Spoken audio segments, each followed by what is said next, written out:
नमस्कार दोस्तों, आप सभी का स्वागत है एक बार फिर से अभ्यास एग्री एकेडमी के यूट्यूब चैनल में। मैं आपका दोस्त गिरिराज।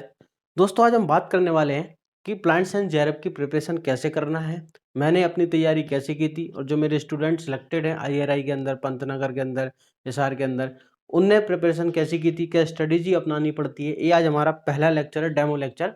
आप 4 से 5 दिन तक डेमो ले सकते हैं अगर आप प्लांट साइंस जेआरएफ की सोच रहे हैं या पढ़ना चाहते हैं, आपका इंटरेस्ट है, तैयारी करना चाहते हैं और इसमें क्या स्कोप है, हम वो भी जानेंगे। ठीक है, तो ये हम पहले बात कर लेते हैं कि प्लांट साइंस का सिलेबस क्या है। ठीक है ना, प्लांट साइंस जेआरएफ का सिलेबस क्या है उसके बारे में हम थोड़ा बात कर लेते हैं। तो दोस्तों, प्लांट साइंस का सिलेबस में जो मेजर सब्जेक्ट हैं वो हमको पढ़ने होते हैं। कौन कौन से मेजर सब्जेक्ट हैं? 5। इन 5 सब्जेक्ट को हमको बहुत अच्छे से पढ़ना होती है। कौन कौन से? पहला हमारा प्लांट ब्रीडिंग। तो प्लांट ब्रीडिंग को देखो, जनरली आपको पढ़ना पड़ेगी पुंदन सिंह बुक, है ना। अगर आपके पास सफिशिएंट टाइम है, पुंदन सिंह तो अपन बहुत अच्छे से पढ़ सकते हैं। ठीक है, या फिर कुछ स्टूडेंट प्रेफर करते हैं बीडी सिंह, तो आप दोनों से पढ़ सकते हो। मैं कहूँगा पुंदन सिंह पढ़ें, उसको बार बार पढ़ें पुंदन सिंह, क्योंकि बीडी सिंह क्या थोड़ी लेंदी बुक है, आपका टाइम कंज्यूम लेगी। अगर मैं कहूँगा तो आप पुंदन सिंह को, मैंने भी स्टूडेंटों को पुंदन सिंह की पढ़ाई थी, पुंदन सिंह को आप बार बार पढ़िए, एक ही बुक को आप कम से कम 20 से 25 बार पढ़िए, तो आपको सारी चीज़ें क्लियर हो जाएंगी। जो कुछ आपको डाउट लगता है वो आप क्या कर सकते हो, इस बीडी सिंह से क्लियर कर सकते हो। ठीक है, इसके बाद दूसरे नंबर पे हमको जेनेटिक्स पढ़ना है। जेनेटिक्स के लिए हमको बीडी सिंह बुक पढ़ना है, पूरा मैं आपको बीडी सिंह बुक ही पढ़ाऊंगा कंप्लीट। तो हमको इसकी बीडी सिंह पढ़ना है, और बीडी सिंह नई वाली नहीं, ओल्ड वाली पढ़ना है। मेरे पास ओल्ड वाली है, उसमें ज़्यादा कंटेंट है, प्रॉपर है ना। नई वाली में थोड़ा कंटेंट कम है, तो हमको ये बीडी सिंह बुक पढ़ना है। इसके बाद प्लांट पैथोलॉजी है ना, प्लांट पैथोलॉजी देखो मैं आपको पूरा बेसिक पढ़ाऊंगा, बेसिक प्लांट पैथोलॉजी। इसके अलावा एक टीएनयू, ठीक है, टीएनयू की बुक आती है, टीएनयू की, तमिलनाडु एग्रीकल्चर यूनिवर्सिटी के ना, टीएनएयू की बुक आती है एक पैथोलॉजी की, और एक आती है एससी दुबे की प्लांट पैथोलॉजी की बुक्स आती है। अगर वो भी पढ़ लो कोई बात नहीं, मैं आपको प्लांट पैथोलॉजी कंप्लीट पढ़ाऊंगा, इसके लिए आपका काम हो जाएगा।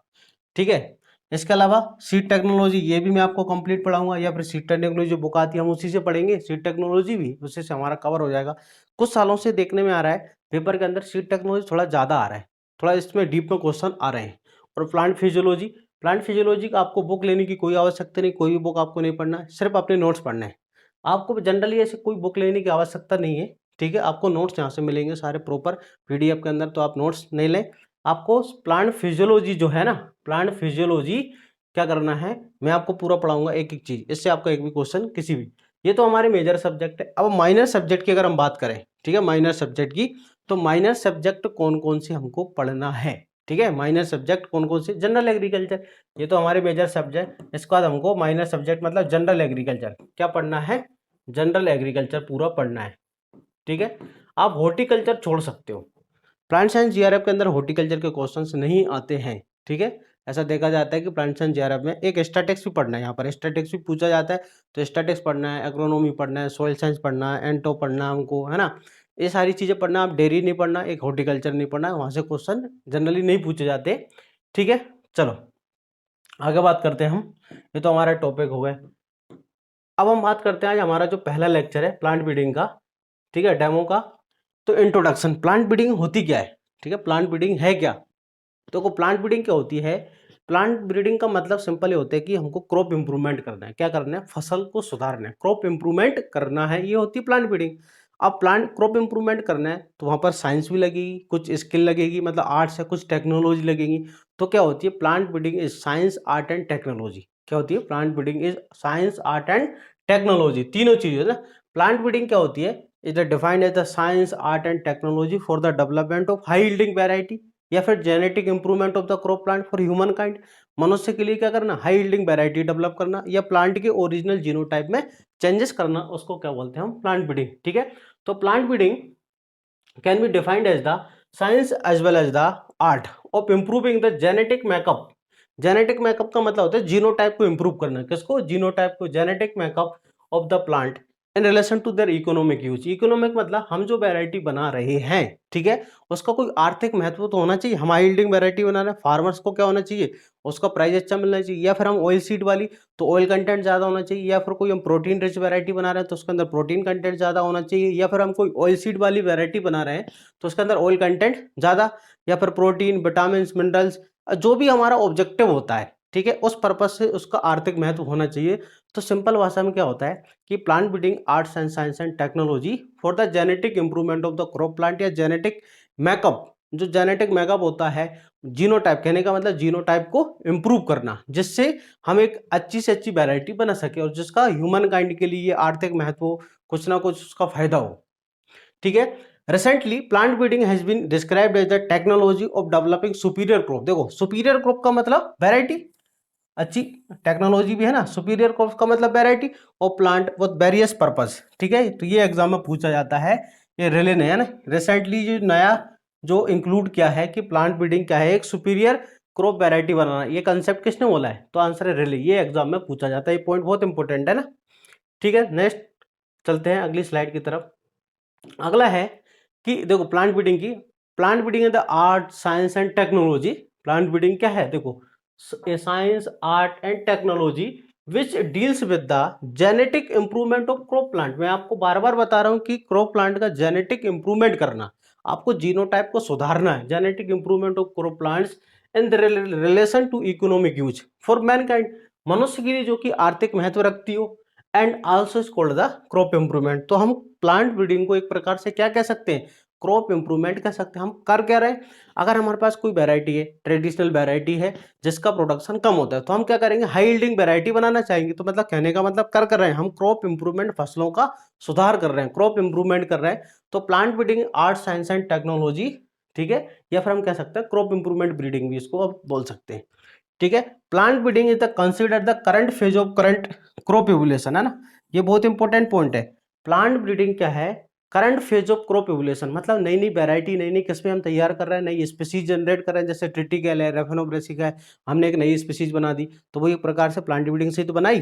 तो प्लांट ब्रीडिंग क्या है कि नई नई क्रॉप की स्पीसीज डेवलप की जा रही है, मतलब क्रॉप का क्या हो रहा है? विकास हो रहा है ना, क्या हो रहा है? इवोल्यूशन, इवोल्यूशन का मतलब उद्विकास हो रहा है। तो प्लांट ब्रीडिंग क्या है? Plant breeding is considered the current phase of crop evolution. Plant breeding क्या है कि current phase of crop evolution, मतलब नई नई जो हम वैरायटी बना रहे हैं, तो ये फसलों की नई प्रजातियां डेवलप कर रहे हैं, तो क्रॉप इवोल्यूशन। ये कंसेप्ट किसने बताया? ये टर्म, ये स्टेटमेंट किस वैज्ञानिक ने दिया? ये दिया सिमंड्स के द्वारा, 1979 में। किसके द्वारा? सिमंड्स के द्वारा दिया गया। ठीक है, चलो नेक्स्ट आगे चलते हैं, नेक्स्ट स्लाइड की तरफ। अगला स्लाइड है हमारा कि fields of plant breeding. Plant breeding के कौन कौन से फील्ड है? The field of plant breeding can be divided into 3 main region. एक होता है जर्मप्लाज, एक होता है ब्रीडिंग टेक्निक्स, एक होता है सीड प्रोडक्ट टेक्निक। कितनी फील्ड होती है? 3 फील्ड होती है प्लांट ब्रीडिंग की। फर्स्ट होता है जर्मप्लाज, सेकंड होता है ब्रीडिंग टेक्निक्स, थर्ड होता है सीड प्रोडक्शन टेक्नोलॉजी। सपोज मैं एक ब्रीडर हूँ, मुझे एक अच्छी वैरायटी बनानी है। उस वैरायटी के लिए मुझे कुछ क्या चाहिए? बेसिक मटेरियल की रिक्वायरमेंट है। ठीक है, मैं क्रॉस कराना चाहता हूँ, कोई डिजीज रेजिस्टेंट वैरायटी बनाना चाहता हूँ, बट मेरे पास एक डिजीज रेजिस्टेंट का सोर्स ही नहीं है। ठीक है, तो मेरे को उस रिलेटेड वैरायटी का सोर्स के पास जाना। सोर्स क्या होता है? जर्म, जहां पर जीन बैंक है, फील्ड बैंक है, वहां पर सोर्स है। तो हम क्या करेंगे? जर्म प्लाज्म जो होते हैं, ठीक है, जर्म प्लाज्म का मतलब होता है कि germ the sum total of crop variations या sum total of genes found in a species, it is called germplasm. तो पहले क्या होता है? जर्म प्लाज्म जो होता है, हम हमेशा क्या करते हैं? स्पीसीज का जर्म प्लाज्म को कंजर्व करने की कोशिश करते हैं। जर्म प्लाज्म या जीन पूल या जेनेटिक स्टॉक क्या होता है कि किसी भी स्पीसीज के अंदर जितनी टोटल जीन्स होती है, उन जीन्स को क्या बोला जाता है? The sum total of genes present in A crop species, it is called germ plasm या जीन पूल। तो पहले फोकस किया जाता है किस पर? जीन पूल पर। ठीक है, ब्रीडिंग से पहले हमेशा यहाँ से हम सोर्स लेते हैं। दूसरा इंपॉर्टेंट टेक्निक होती है भाई ब्रीडिंग टेक्निक। यहाँ पर हम क्रॉसिंग टेक्निक्स को फॉलो करते हैं ना। यहाँ पर जो ब्रीडिंग टेक्निक्स हैं कौन कौन सी? तो general cropping improvement, general methods होते हैं, स्पेसिफिक मेथड होते हैं, जो भी हमारे मेथड्स हैं। जैसे जनरल ब्रीडिंग मेथड क्या होते हैं? Pure line selection, clonal selection, mass selection, single seed, ठीक है, bulk method, back cross method, these are the specific method होते हैं। जैसे ट्रांसजेनिक ब्रीडिंग हुआ, इसके बाद मोलिकुलर ब्रीडिंग हुआ, इसके बाद हमारा म्यूटेशन, ये सब स्पेसिफिक मेथड है। या फिर जो पॉपुलेशन इंप्रूवमेंट अप्रोच है हमारी, जैसे रिकरेंट सिलेक्शन है, वो सब कुछ किस में आती है? ब्रीडिंग टेक्निक्स के अंदर। और थर्ड लास्ट स्टेप आती है सीड प्रोडक्शन, जहां पर कि हम फाउंडेशन सीड, ब्रीडर से सबसे पहले न्यूक्लियस सीड, ब्रीडर सीड, इसके बाद फाउंडेशन और सर्टिफाइड, और फाइन इंडिया के अंदर तो होता नहीं है रजिस्टर्ड, तो फाइनली हम सर्टिफाइड सीड बनाते हैं। तो कहने का मतलब यहाँ पर हम मेंटेनेंस ब्रीडिंग के बारे में बात करते हैं। किसके बारे में? हम इनको डिस्क्राइब पढ़ेंगे सबको, है ना। जब हम एक्चुअल क्लास स्टार्ट करेंगे, हमारा डेमो है, तो हम उनको हर चीज को बहुत ज्यादा डिस्क्राइब करेंगे, समझेंगे आसानी से। ठीक है, मेंटेनेंस ब्रीडिंग इसको हम कहते हैं। ठीक है, नेक्स्ट चलते हैं अगला। अगला स्लाइड क्या है, fields of plant breeding, branches of plant breeding है ना। तो ब्रांचेस कौन कौन सी होती है, देखो अब इसकी डिफरेंट टाइप की ब्रांचेस होती है, अब समझ लेते हैं कौन कौन सी ब्रांचेस हैं। तो पहली जो ब्रांच है एग्रीकल्चर प्लांट ब्रीडिंग। देखो प्लांट ब्रीडिंग का एक ही आपको याद रखना हमेशा, प्लांट ब्रीडिंग का मतलब क्रॉप इंप्रूवमेंट, क्या करना क्रॉप। अब यहाँ पर एक शब्द लगा है क्रॉप इंप्रूवमेंट, किसका क्रॉप इंप्रूवमेंट करोगे आप, एग्रीकल्चर क्रॉप्स का, ठीक है, किसका इंप्रूवमेंट, एग्रीकल्चर। तो it deals with the genetic improvement of agriculturally important plants like is known as the crop breeding, इसको हम क्रॉप ब्रीडिंग भी कह सकते हैं। It includes the crop improvement, ये फील्ड क्रॉप्स, जो हमारी फील्ड क्रॉप्स होती हैं, जैसे सीरियल है, मिलेट्स है, पल्सेस है, ऑयल सीड है, फाइबर है, शुगर क्रॉप्स है, ठीक है, इन सब का जेनेटिक इंप्रूवमेंट करना, इन सब की नई नई वेराइटीज बनाना, वो क्या होगा, एग्रीकल्चरल ब्रीडिंग होगा, ठीक है। नेक्स्ट आगे बात करते हैं, अगली स्लाइड पे चलते हैं हम। देखो अगला है हमारा पॉइंट, दूसरा है हॉर्टिकल्चर प्लांट ब्रीडिंग। अब देखो यहाँ पर हम किसका इंप्रूवमेंट करेंगे, हम हॉर्टिकल्चर क्रॉप्स का, यहाँ पर किसका इंप्रूवमेंट करेंगे, तो it deals with the genetic improvement of the horticulture crops like fruit, vegetable, timber, medicinal plant, इन सब का इंप्रूवमेंट करना क्या कहलाता है, हॉर्टिकल्चर प्लांट ब्रीडिंग कहलाता है। It deals with the genetic improvement, ठीक है, of the various horticulture crops such as the vegetables, fruit, ornamental, floriculture, इन सब का जेनेटिक इंप्रूवमेंट करना, एक्चुअली ये क्या है, हॉर्टिकल्चर। अब सेम तीसरी ब्रांच है हमारी ट्री ब्रीडिंग। ट्री ब्रीडिंग क्या होती है दोस्तों, ट्री ब्रीडिंग का मतलब जो हमारे टिम्बर ट्रीज होते हैं, जैसे फॉरेस्ट के जो ट्रीज होते हैं, सागवान है, शीशम है, साल है, उन सब की अच्छी varieties banana. It deals with the genetic improvement of the forest tree plants specially the timber yielding, जिनसे हमको लकड़ियां ज्यादा मिलती हैं, उनका है ना, जिनसे वुड मिलता है, उनकी अच्छी वेराइटीज बनाना, तो ये क्या होगा, ट्री ब्रीडिंग। नेक्स्ट चलते हैं, ठीक है, अगला जो है अपना, ठीक है, अगली जो ब्रांच है, अगली ब्रांच कौन सी है, देखो अगली ब्रांच है मेडिसिनल प्लांट ब्रीडिंग, है ना, मेडिसिनल प्लांट ब्रीडिंग, ये हॉर्टिकल्चर के अंदर ही है ना। अब यहाँ पर हम मेडिसिनल प्लांट जो है, ठीक है, it deals with the genetic improvement of the various medicinal plant, जो वेरियस मेडिसिनल प्लांट होते हैं, ठीक है, आप जानते होंगे तुलसी है, सर्पगंधा है, अश्वगंधा है, सफेद मूसली है, अफीम है, जो मेडिसिनल प्लांट होते हैं, उन सबका जेनेटिक इंप्रूवमेंट करना, उनका नई नई वेराइटीज डेवलप करना, उन सब का कहलाएगा, तो आंसर है मेडिसिनल प्लांट ब्रीडिंग कहलाएगा, ठीक है ना। अब जो नेक्स्ट है अगली ब्रांच है स्ट्रेस ब्रीडिंग। दोस्तों इसको समझना बहुत इंपॉर्टेंट है ना, स्ट्रेस ब्रीडिंग को समझना बहुत ही इंपॉर्टेंट है। इसका इंपॉर्टेंट क्यों है, देखो इसको समझना इंपॉर्टेंस क्यों है, क्योंकि ये स्ट्रेस ब्रीडिंग कौन सी है, स्ट्रेस। अब स्ट्रेस जो होता है प्लांट के अंदर, वो दो प्रकार से स्ट्रेस प्लांट के अंदर तनाव जो होता है वो दो प्रकार से आता है, या तो वो बायोटिक फैक्टर से आता है, या फिर वो एबायोटिक फैक्टर से आता है, ठीक है। प्लांट के अंदर जो स्ट्रेस आता है, तनाव आता है, वो दो प्रकार से, या तो stress arise due to the biotic factor, या फिर स्ट्रेस आता है वो एबायोटिक फैक्टर से आता है, ठीक है। अब ये दो फैक्टर जो हैं, पहला बायोटिक फैक्टर, कौन सा है, बायोटिक फैक्टर और एबायोटिक, अब दोनों को समझना। बायोटिक फैक्टर का मतलब होता है कि अगर जो स्ट्रेस है, अगर वो किसी लिविंग फैक्टर से आता है, बायोटिक फैक्टर का मतलब लिविंग थिंग के कारण, ठीक है, अगर स्ट्रेस किसी लिविंग थिंग के कारण आता है तो उसको क्या बोलते हैं, बायोटिक फैक्टर। जैसे जस्ट लाइक कोई इंसेक्ट, ठीक है, इंसेक्ट लिविंग होता है, या फिर कोई हम मान सकते हैं इसके बाद डिजीज, है ना, पैथोजन, इसके बाद वीड, है ना, ये सब क्या है, तो ये पैरासिटिक वीड जो होते हैं वो सब क्या होता है, लिविंग, इनके कारण भी स्ट्रेस। या फिर एबायोटिक फैक्टर्स, एबायोटिक फैक्टर्स क्या होंगे, एबायोटिक फैक्टर क्या आएगा, अंदर एनवायरमेंटल फैक्टर, है ना। एनबायोटिक फैक्टर का मतलब होता है नॉन लिविंग थिंग, क्या होता है, नॉन लिविंग थिंग, मतलब जो अजीवित चीजें होती हैं वो आदि एबायोटिक फैक्टर्स के अंदर। तो एबायोटिक फैक्टर्स के अंदर नॉन लिविंग है, ठीक है। अब आप समझना, जैसे इन्वायरमेंटल टेम्परेचर के कारण, हाई टेम्परेचर के कारण, सैलिनिटी, एल्कलिनिटी, टॉक्सिसिटी, ये सब क्या है, एनवायरमेंटल फैक्टर है, मिनरल डिफिशियंसी, तो इन सब के कारण भी अगर कोई स्ट्रेस आता है तो वो होता है एबायोटिक स्ट्रेस। तो प्लांट ब्रीडिंग में क्या किया जाता है कि तो बायोटिक स्ट्रेस रेजिस्टेंट वैरायटी और एबायोटिक स्ट्रेस रेजिस्टेंट वैरायटी बनाई जाती है। हम बनाते हैं generally insect pest resistant variety बनाते हैं, डिजीज रेजिस्टेंट वैरायटी बनाते हैं, वीड है पैरासिटिक वीड रेजिस्टेंट वैरायटी बनाते हैं, या फिर कोई मिनरल डेफिशिएंसी के लिए, टॉक्सिसिटी के लिए हम सैलिनिटी टॉलरेंट वैरायटी बनाते हैं। तो हम करते हैं क्या कि बायोटिक एबायोटिक स्ट्रेस के अगेंस्ट में जो वैरायटीज बनाते हैं रेजिस्टेंट वैरायटी, वो सब कहलाता है स्ट्रेस ब्रीडिंग। स्ट्रेस ब्रीडिंग का मतलब देखो, it deals with the development of crop plants resistant to the biotic and abiotic stress, ठीक है। देखो बायोटिक स्ट्रेस का मतलब disease, insect, parasitic weeds, and abiotic stress like drought, salinity, alkalinity, acidity, frost, cold, heat, metal toxicity, nutrient deficiency, these are the etcetera. इस जो सारे resistant है, biotic abiotic resistance जो होते हैं, उनके अगेंस्ट में रेजिस्टेंट वैरायटी डेवलप करना, it is called stress breeding. उसको क्या बोला जाएगा? स्ट्रेस ब्रीडिंग कहते हैं, ठीक है। या फिर हम उसको रेजिस्टेंट ब्रीडिंग भी कह सकते हैं। क्या कह सकते हैं उसको हम? रेजिस्टेंट ब्रीडिंग भी कह सकते हैं, ठीक है। नेक्स्ट पॉइंट की तरफ चलते हैं। अगला हमारा पॉइंट है, ठीक है, अगला अपना क्या पॉइंट है? क्वालिटी ब्रीडिंग, ठीक है। अब यहाँ पर जो मेन फोकस रखा जाता है क्वालिटी पर। अगर हम क्रॉप इंप्रूवमेंट करते हैं, फसल सुधार, तो सपोज कोई ऑयल सीड वैरायटी, तो हम ऑयल पे कंटेंट पे काम करेंगे। अगर कोई है ना, हमको शुगर बढ़ानी है तो शुगर क्वालिटी पे काम करेंगे। अगर मिनरल बढ़ाना है, विटामिन कंटेंट, तो हम क्वालिटी को इंप्रूवमेंट किया जाता है यहाँ पर। It deals with the genetic improvement of crop plant in relation to various quality attributes, है ना, such as the market quality, nutritional quality और इंडस्ट्रियल। तीन तरह की क्वालिटी होती है। देखो, प्लांट के अंदर तीन तरह की क्वालिटी होती है। एक होती है मार्केट क्वालिटी। मार्केट का मतलब कि जब किसान उस अपनी कमोडिटी को, उस फसल को मंडी में ले जाता है, अगर उसको प्राइस कब अच्छी मिलेगी? तब उसकी फसल की क्वालिटी, उसमें चमक अच्छी होगी, उसका सीड का साइज प्रॉपर होगा, तो उसको क्या होगी? ज्यादा से ज्यादा प्राइस। तो यहाँ पर मार्केट क्वालिटी हम किस पर ध्यान देते हैं? हम यहाँ पर ध्यान देते हैं मार्केट क्वालिटी के अंदर कि भाई क्रॉप जो है हमारा, उसका शेप अच्छा हो, ठीक है, सीड का, है ना, कटे फटे ब्रोकन ना हो, उसका कलर अच्छा हो, ठीक है, तो हमको ज्यादा प्राइस मिलेगी।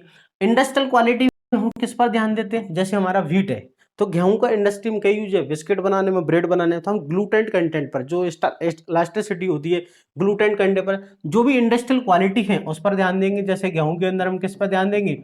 व्हीट पर, है, ग्लूटेन कंटेंट पर, ठीक है। बारले में हम किस पर ध्यान देंगे?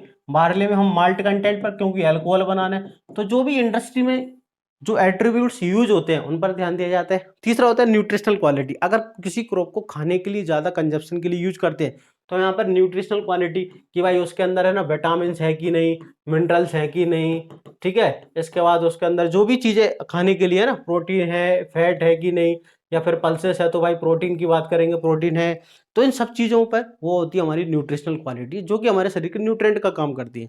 तो हमारा ऑब्जेक्टिव अलग होता है कि हम ये जो वैरायटी बना रहे हैं वो मार्केट पर्पज के लिए बना रहे हैं, इंडस्ट्रियल के लिए बना रहे हैं, या फिर न्यूट्रिशन के लिए बना रहे हैं। तो होता है हमारा कौन सा? Quality breeding. अगला है हमारा म्यूटेशन ब्रीडिंग। अगला कौन सा है दोस्तों? Mutation breeding. म्यूटेशन ब्रीडिंग क्या है? ठीक है, म्यूटेशन ब्रीडिंग का देखो क्या है। अब हमको क्रॉप इंप्रूवमेंट करना है। देखो, प्लांट ब्रीडिंग पढ़ रहे हैं तो क्या करेंगे? हर बार क्रॉप इंप्रूवमेंट, लेकिन यहाँ पर हम क्रॉप इंप्रूवमेंट करते हैं बाय द वेरियस म्यूटेशंस। मतलब म्यूटेशन प्रोसेस के द्वारा अगर हम नई वेराइटीज बनाते हैं, किसके द्वारा? म्यूटेशन के द्वारा अगर हम नई वेराइटीज बनाते हैं तो उसको क्या बोलते हैं? म्यूटेशन ब्रीडिंग कहते हैं। It deals with the genetic improvement of crop plants और various economic characters through the use of various physical and chemical mutations. तो म्यूटेशन हम कैसे करते हैं? म्यूटेशन करते हैं by various physical and chemical mutation से, जैसे एक्सरे, गामा रेज, ठीक है, beta particle, alpha particle, UV rays, या फिर केमिकल होते हैं ईएमएस, एसएमएस, ठीक है, अलग अलग होते हैं, ईआई। तो ये अलग अलग टाइप के क्या होते हैं? केमिकल म्यूटेशंस होते हैं और फिजिकल म्यूटेशंस होते हैं। इन म्यूटेशंस की हेल्प से क्या करते हैं? हम नई वेराइटी, म्यूटेशन से नई वेराइटीज बनाते हैं, उसको क्या बोलेंगे? म्यूटेशन ब्रीडिंग बोलेंगे, ठीक है। नेक्स्ट अगली ब्रांच देखते हैं, कौन सी ब्रांच है, ठीक है। नेक्स्ट जो ब्रांच है अपनी, पॉलीप्लोइडी ब्रीडिंग। कौन सी है? पॉलीप्लोइडी ब्रीडिंग, है ना। देखो, पॉलीप्लोइडी ब्रीडिंग क्या है? इट डील, हमें यहाँ पे क्या करना है? नई वैरायटी बनाना है, लेकिन यहाँ पर क्रोमोसोम नंबर का मैनिपुलेशन करना है। ट्रिप्लोइड वैरायटी बनाना है, टेट्राप्लोइड वैरायटी, हेक्साप्लोइड वैरायटी, मतलब क्रोमोसोम नंबर को मैनिपुलेट करके अगर हम वैरायटीज डेवलप करते हैं, ठीक है, उसको क्या बोलेंगे? Polyploid. It deals with the genetic improvement of crop plants through the manipulation of chromosome number, ठीक है, such as the development of triploid variety banana, ठीक है, बनाना ग्रेप्स, वाटरमेलन, ठीक है। तो ग्रेप्स जनरली टेट्राप्लोइड होता है ना, मतलब टेट्राप्लोइड वैरायटी बनाना या ट्रिप्लोइड वैरायटी बनाना, मतलब क्रोमोसोम नंबर को मैनिपुलेट करके अगर हम क्रॉप इंप्रूवमेंट करते हैं तो इसको क्या बोलेंगे? इसको बोलेंगे हम क्वालिटी ब्रीडिंग, ठीक है। नेक्स्ट अगली ब्रांच है अपनी, ठीक है, फिजियोलॉजिकली क्रॉप ब्रीडिंग। देखो, फिजियोलॉजिकली क्रॉप ब्रीडिंग का मतलब अब यहाँ पर ध्यान दिया जाएगा जो फिजियोलॉजिकली कैरेक्टर्स होते हैं, जैसे ट्रांसपिरेशन, CO2 फिक्सेशन, वाटर, ठीक है, रिटेंशन, जो भी हमारे फिजियोलॉजिकल एट्रीब्यूट्स होते हैं उनको बढ़ाने पर ध्यान दिया जाएगा। देखो क्या है, तो it deals with the genetic improvement of crop plant in relation to physiological parameters such as the improvement in CO2, देखो क्रॉप जो है ज्यादा से ज्यादा CO2 का फिक्सेशन करे, ठीक है। इसके बाद न्यूट्रिएंट अपटेक कैपेसिटी, प्लांट जो है ज्यादा से ज्यादा न्यूट्रिएंट को अपटेक करे। एंड हार्वेस्ट इंडेक्स पर ध्यान दिया जाएगा, हार्वेस्ट इंडेक्स क्या हो, ज्यादा ज्यादा हो। And reduction in the photo respiration, photo respiration जो होता है जिससे एक हार्मफुल प्रोसेस होती है वो कम से कम हो। एंड ट्रांसपिरेशन रेट भी क्या हो, कम हो। तो जो फिजियोलॉजिकली पैरामीटर्स होते हैं उन पर ध्यान दिया जाता है, ठीक है। किसी को बढ़ाना होता है, किसी को कम करना होता है।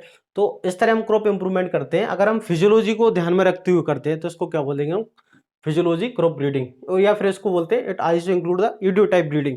देखो इडियोटाइप में भी यही करते हैं, टिलर की संख्या बढ़ाना, ठीक है। वहां पर क्या करते हैं हम, टिलर को, लीव्स को, मतलब जो फिजियोलॉजिकल पैरामीटर्स को बदलना चाहते हैं, या फिर प्लांट के जो एग्रोनॉमिकल कैरेक्टर्स होते हैं उनको भी थोड़ा बहुत चेंज करना चाहते हैं। आगे पढ़ते हैं हम, ठीक है। अगला है अपना इंट्रोग्रेसिव ब्रीडिंग। क्या होता है, ये बहुत इंपॉर्टेंट है, अधिकतर एग्जाम में ये वाली टर्म पूछी जाती है। What is introgressive breeding. देखो इंट्रोग्रेसिव ब्रीडिंग का मतलब होता है कि अगर हम कोई वेराइटीज बनाते हैं, अगर हम किसी वाइल्ड स्पीसीज से या फिर वाइल्ड प्लांट से अगर जीन का ट्रांसफर करके कल्टिवेटेड प्लांट में अगर वेराइटी बनाते हैं तो उसको क्या बोलते हैं, उसको बोलते हैं introgressive breeding. It deals with the genetic improvement of crop plants by transferring the desirable genes from wild species into the cultivated. ये प्लांट है, कोई वाइल्ड स्पीसीज है ना, ये कोई वाइल्ड स्पीसीज है। इस प्लांट से हमको, इसके पास क्या है, डिजीज रेजिस्टेंट की कोई जीन है, ठीक है। अधिकतर क्या होता है कि जो वाइल्ड प्लांट होता है उसके पास डिजीज और पेस्ट रेजिस्टेंट की जीन्स होती है। तो इस वाइल्ड प्लांट से अगर हम, ठीक है, वाइल्ड प्लांट से जीन को अगर हम किस में ट्रांसफर करें, कल्टिवेटेड प्लांट्स में, किस में, कल्टिवेटेड प्लांट्स में अगर ट्रांसफर करते हैं तो इसको क्या बोला जाता है, इसको बोला जाएगा इंट्रोग्रेसिव ब्रीडिंग, ठीक है। नेक्स्ट हमारा है ट्रांसजेनिक ब्रीडिंग। नेक्स्ट क्या हमारा, ट्रांसजेनिक ब्रीडिंग। ये भी बहुत इंपॉर्टेंट है कि व्हाट इज ट्रांसजेनिक ब्रीडिंग। देखो ट्रांसजेनिक ब्रीडिंग क्या होता है कि deals with the genetic improvement of plant, ठीक है। यहां पर हम क्या करेंगे, ट्रांसजेनिक टेक्निक का यूज करके, मतलब जेनेटिक इंजीनियरिंग टेक्निक का यूज करके अगर हम इंप्रूवमेंट वैरायटी, जैसे बीटी कॉटन बनाई हमने, तो अगर हम जेनेटिक इंजीनियरिंग टेक्निक का यूज करके अगर हम नई वैरायटी, जेनेटिक मतलब क्रोमोजोम में मैनिपुलेशन करेंगे, अब यहाँ पर क्रोमोजोम को, डीएनए को काटेंगे, फिर नया जीन जोड़ेंगे, मतलब जेनेटिक इंजीनियरिंग टेक्निक का यूज करके अगर हम नई वैरायटीज बनाते हैं तो होती है transgenic. It deals with the genetic improvement of crop plants for various economic characters through the biotechnology, ठीक है, जेनेटिक इंजीनियरिंग। तो मतलब यहाँ पर डीएनए के साथ मैनिपुलेशन किया जाता है, डीएनए को काट के नए जीन को जोड़ना, जैसे हमने बीटी कोटर बनाई ट्रांसजेनिक ब्रीडिंग से, जो बीटी वैरायटी बनाते हैं कि नहीं हम, तो वो क्या होता है ट्रांसजेनिक, मतलब डीएनए को काट कर या जेनेटिक इंजीनियरिंग बायोटेक्नोलॉजी की हेल्प से अगर नई वैरायटी बनाते हैं तो क्या कहलाता है, ट्रांसजेनिक ब्रीडिंग कहलाता है, ठीक है। नेक्स्ट अगले क्वेश्चन की तरफ चलते हैं। अगला है अपना, अगला point, mutation breeding, sorry molecular breeding. क्या होता है मोलिकुलर ब्रीडिंग का मतलब होता है, यहाँ पे देखो हमारी जो डेफिनेशन में वो ये क्रॉप इंप्रूवमेंट, लेकिन यहाँ पर सभी में किसी को हम क्रोमोसोम को मैनिपुलेट कर रहे हैं, कहीं पर डीएनए कर रहे हैं, कहीं पर कुछ कर रहे हैं। अब हमारा molecular, it deals with the genetic improvement of crop plants for various economic character through the indirect selection of linked molecular. जो डिफरेंट टाइप के मोलिकुलर मार्कर्स होते हैं, जैसे RFLP है ना, डीएनए मार्कर्स भी जिनको कहते हैं, या फिर मोलिकुलर टेक्निक्स का यूज करके अगर हम किसी क्रॉप्स का क्रॉप इंप्रूवमेंट करते हैं, किसी प्लांट का क्रॉप इंप्रूवमेंट करते हैं विद द हेल्प ऑफ, किसकी सहायता से, मोलिकुलर मार्कर की हेल्प से, ठीक है। जैसे RFLP, AFLP, caps, RFPD, ISSR, और हम नया प्लांट बनाते हैं तो उसको क्या बोलेंगे, मोलिकुलर ब्रीडिंग कहेंगे, ठीक है। नेक्स्ट ये सारी चीजें हम पढ़ेंगे प्लांट ब्रीडिंग के अंदर, सारे टॉपिक अलग से दिए, इन सबको एक एक पढ़ करके पढ़ा जाएगा, है ना। एक है मेंटेनेंस ब्रीडिंग। मेंटेनेंस ब्रीडिंग का मतलब होता है कि हमको सुपीरियर क्वालिटी के सीड बनाना, ब्रीडर सीड, फाउंडेशन सीड, उसको कहते हैं मेंटेनेंस। तो it deals with the principle and methods of the pure seed production. It also deals with the way and means of maintenance of genetic physical purity of released and notified variety and parents of hybrid. Also it होता है seed production type, मैंने बताया ना आपको, यहाँ पर हमको seed production करना है। हम जो भी प्रिंसिपल हैं, जो भी मेथड है सीड प्रोडक्शन के, ब्रीडर सीड, फाउंडेशन सीड, ठीक है, और उनकी जेनेटिक प्योरिटी को कैसे मेंटेन करना है, वो सारी चीजों का अध्ययन किया जाता है किसके अंदर, स्टडी करते हैं मेंटेनेंस ब्रीडिंग के अंदर, ठीक है। अगला हमारा प्लांट जेनेटिक रिसोर्स या जीन पूल है ना। देखो प्लांट जेनेटिक रिसोर्सेज क्या होता है, प्लांट जेनेटिक रिसोर्सेज का मतलब क्या है, देखो it deals with the collection, conservation and utilization of core plant and their wild relatives, ठीक है, मतलब कोई स्पीसीज जैसे मैंगो है, व्हीट है, अब इनके क्या है वाइल्ड रिलेटिव्स ही होते हैं। तो अगर देखो धीरे धीरे क्या हो रहा है, डिफॉरेस्टेशन हो रहा है, मॉडर्नाइजेशन हो रहा है, ठीक है, पोल्यूशन बढ़ रहा है, आबादी बढ़ रही है, जिसके कारण हो क्या रहा है, जिसके कारण आप देख रहे होंगे कि जो क्रॉप की वाइल्ड स्पीसीज है, वाइल्ड रिलेटिव्स हैं, वो धीरे धीरे खत्म होने की कगार पे है। अगर हम उनका कंजर्वेशन नहीं करेंगे, उनके जीन को संरक्षित नहीं करेंगे, तो क्या होगा, वो एक दिन हमेशा के लिए खत्म हो जाएंगी। तो भविष्य में हमारे पास वो जीन का सोर्स नहीं रहेगा। तो हम ये चाहते हैं कि भाई उन सभी को हम कंजर्व करें, इकट्ठा करें, कलेक्शन करें, ठीक है, यूटिलाइजेशन करें। तो इसी को क्या बोलते हैं, प्लांट जेनेटिक रिसोर्स। तो now plant genetic resource is being the development as a separate discipline, ठीक है। अधिकतर आपको देखो इंडिया के अंदर ही नेशनल प्लांट क्या बना, एनपीजीआर बना दिया, एक अलग से पूरा डिसिप्लिन ही बना दिया कि इसका काम क्या है, सिर्फ इसका काम है कंजर्वेशन करना, कलेक्शन करना, ठीक है, यूटिलाइजेशन करना, डॉक्यूमेंटेशन करना। एक अलग national bureau plant genetic resource आपने पढ़ा होगा, national bureau fish genetic resource, national bureau of animal genetic, national bureau of, ठीक है, ये अलग पढ़े होंगे। तो आपने पढ़ा होगा animal plant genetic, sorry, national bureau of plant genetic resources. तो जो प्लांट जेनेटिक रिसोर्स का काम क्या है, उसका काम है कि प्लांट एग्रीकल्चर, हॉर्टिकल्चर जो क्रॉप्स होती हैं उनके जर्मप्लाज्म को इकट्ठा करना, ठीक है। नेक्स्ट है अगला पॉइंट अपना, अगर ऑब्जेक्टिव ऑफ प्लांट ब्रीडिंग, देखो ऑब्जेक्टिव क्या है।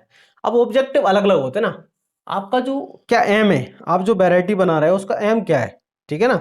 ऑब्जेक्टिव जो है हमारे वो बहुत सारे अलग अलग है। क्या क्या ऑब्जेक्टिव हो सकते हैं, ठीक है ना, क्या क्या ऑब्जेक्टिव हमारे हो सकते हैं ना। देखो क्या क्या ऑब्जेक्टिव हो सकते हैं, तो हाई, सबसे मेन ऑब्जेक्टिव तो क्या होता है, हाई, हर ब्रीडर ये चाहता है कि ऐसी वैरायटी बनाना फार्मर जिनका उत्पादन ज्यादा से ज्यादा, हाई यील्डिंग वैरायटी बनाना, ठीक है, इंप्रूव्ड क्वालिटी की वैरायटी बनाना, बायोटिक रेजिस्टेंट वैरायटी बनाना, एबायोटिक रेजिस्टेंट वैरायटी बनाना, ऐसी वैरायटी बनाना जो अर्ली हो। अर्ली वैरायटी भी रिक्वायरमेंट आपने पढ़ी होंगी क्रॉप्स के अंदर, अर्ली वैरायटी जाती है, अर्ली वैरायटी।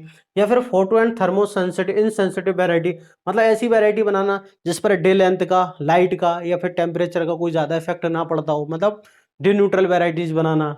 ये मैन क्या है, ऑब्जेक्टिव, ठीक है। इसके बाद और ऑब्जेक्टिव है, देखिए और क्या क्या है, ठीक है, डिजायरेबल एग्रोनॉमिक ट्रेड्स, मतलब उस प्लांट के अंदर क्या ज्यादा से ज्यादा टेलर्स हों। ऐसे व्हीट है तो व्हीट के अंदर जितने ज्यादा टेलर होंगे ना, उतनी ज्यादा क्या होगा, प्रोडक्शन होगा। तो जो एग्रोनॉमिक ट्रेड्स होते हैं, ठीक है ना, ब्रांचेस ज्यादा होना, ठीक है, फ्लावर्स ज्यादा आना, बड ज्यादा आना, वो सबको ज्यादा आना चाहिए। तो वो क्या होते हैं, एग्रोनॉमिक, उनको इंप्रूवमेंट कराना। फिर रिमूवल ऑफ टॉक्सिक कंपाउंड, अगर किसी स्पीसीज के अंदर क्या है, टॉक्सिक कंपाउंड है, जैसे लेथाइरस, आप सभी ने पढ़ा होगा कि लेथाइरस के अंदर टॉक्सिक कंपोनेंट होता है बीओए, बीटा ऑक्सिलिक एसिड। तो इसको कम करना ताकि कंजप्शन के लिए इनका यूज। तो जो टॉक्सिक ऐसे कॉटन है, गोसिपोल होता है, मस्टर्ड एरूसिक एसिड होता है, तो ये टॉक्सिक कंटेंट को कम करना, उनको हटाना। तो वो भी क्या एक हमारा ऑब्जेक्टिव है।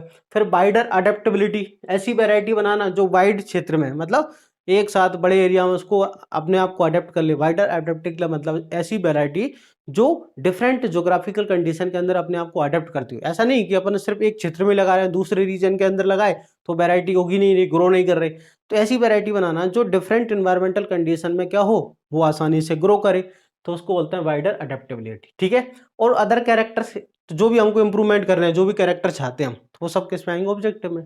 एक कैरेक्टर होता है, एक सिंक्रोनाइजेशन, है ना, मैच्योरिटी, ये बहुत इंपॉर्टेंट है। सिंक्रोनाइजेशन मैच्योरिटी मतलब देखो किसान आजकल मैकेनाइजेशन होता जा रहा है, मशीन पर ज्यादा निर्भर हो गया ना। जैसे हार्वेस्टिंग कराना है तो हार्वेस्टर से कराएगा।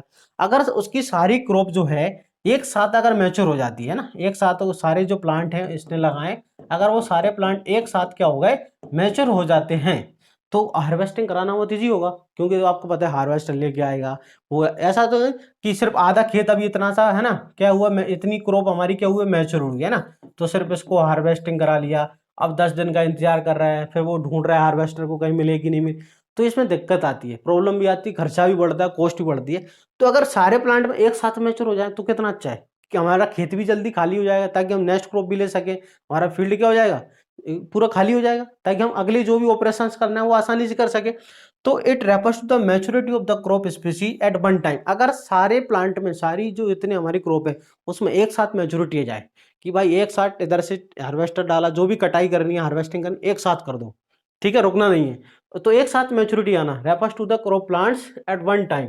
This is character highly desirable in crop likes, जैसे green gram, cowpea, cotton, where several pickings are required for the, देखो ये ग्रीन ग्राम होता है ना। इसके बाद अपना क्या बोलते हैं, ग्रीन ग्राम के बाद काउपी है, कॉटन है। यहाँ पर हमको बार बार पिकिंग करना, बार बार हार्वेस्टिंग की जरूरत पड़ती है। अगर एक साथ सभी की सभी क्या हो जाए, हार्वेस्टिंग आ जाती, सभी में मैच्योरिटी आ जाती है, तो हम क्या करेंगे, एक साथ हार्वेस्टिंग कर सकते हैं।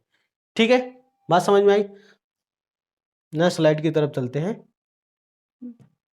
तो अपना ये क्या हो गया टॉपिक, जो प्लांट ब्रीडिंग का पहला वाला जो टॉपिक था अपना, ना पहले नंबर का ये टॉपिक था। ठीक है, पहले नंबर का टॉपिक क्या हो गया अपना, कंप्लीट हो गया। तो आई होप आपको ये टॉपिक समझ आया होगा। इसके बाद नेक्स्ट वीडियो आएगी डेमो नंबर 2, जिसके अंदर हम जेनेटिक्स के टॉपिक के बारे में जानेंगे। एक फिजियोलॉजी का आएगा, एक पैथोलॉजी का आएगा। ऐसे पांचों सब्जेक्ट के आपको एक एक डेमो वीडियो सबके मिलेंगे। ठीक है, आई होप आपको बहुत अच्छे से समझ आया होगा। आप हमारे यूट्यूब चैनल को लाइक करें, शेयर करें, सब्सक्राइब करें। थैंक यू, धन्यवाद।